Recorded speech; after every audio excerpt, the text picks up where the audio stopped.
What's going on, guys? I've got a 2000 Dodge Durango here, and I'm going to use this car to point out to you the location of the AC relay as well as the air conditioning fuses. So we're going to start by looking behind this cover here. On the back, there's a fuse puller that you can use. The first fuse for us to check is going to be fuse number 7, which is this 15 amp fuse. Power from this fuse is used for the AC relay. We also have fuse number 1, which is this 20 amp fuse.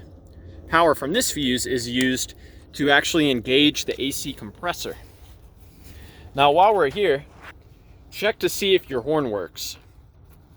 If your horn does work, then you know your horn relay works here. So you can remove that horn relay and take it with you under the hood.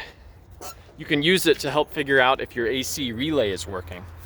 Now, the AC relay is located behind this cover, which you remove by pushing in on the tabs here and here, lifting up. There is that AC relay. Now, my favorite way to troubleshoot relays is I'll have the engine on with the air conditioning turned on. And if the AC compressor is not engaged, I will know because I will not see the front of the compressor spinning. I can then tap on that relay.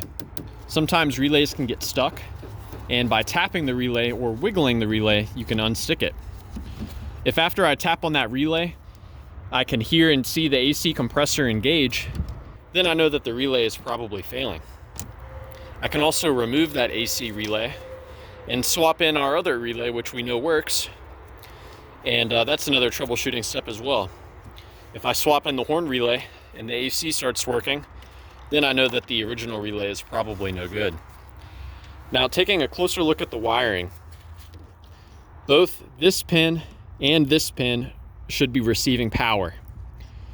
This pin receives power from the fuse number 7, which is the 15 amp fuse I showed you earlier, whereas this pin receives power from fuse number 1, which is the 20 amp fuse. When you turn the AC on, you use the switch, right? But it's actually the computer that makes the final decision about whether or not to turn the air conditioning on. If your engine is misfiring, if your check engine light is on, then the computer may decide to not turn on the AC. So check that out as well. If the computer agrees with you that the air conditioning should be on, it will turn on this relay by sending a ground at this pin. So the computer provides a ground here to engage the AC. If you never see a ground coming in through here, then the computer is not deciding to turn on the AC, and you need to figure out why. When the ground does come in through here, it activates the relay, and what that does is it will connect these two pins together. So this pin goes directly to the AC compressor. This pin, of course, is receiving power from that fuse. You yourself can connect these two pins together, and that will result in the AC compressor engaging.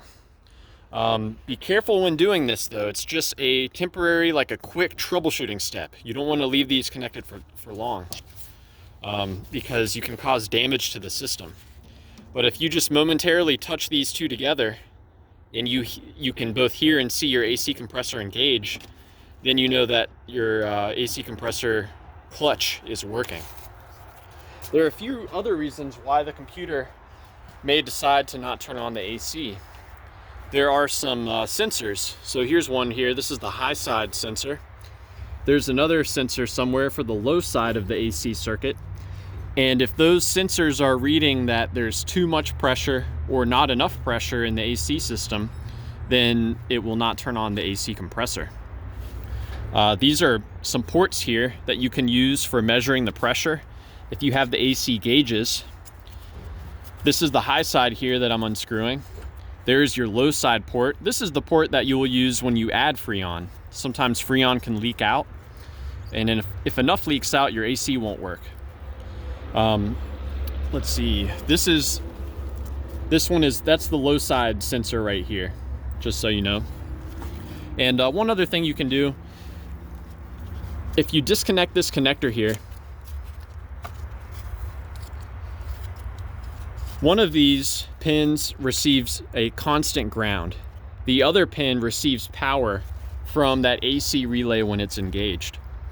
So you can check and see, you can use like a test light here, or a little bulb or something, or a voltmeter even. See if you're getting voltage here. If you are receiving voltage across these two pins, but your AC compressor is not engaging, you don't see the front of it rotating when the engine is on, then you know that the clutch is bad. So yeah, I hope I've given you some good starting points in troubleshooting the air conditioning on your Dodge Durango. Please do let me know if you have any questions, or more importantly, any advice. And thank you for watching.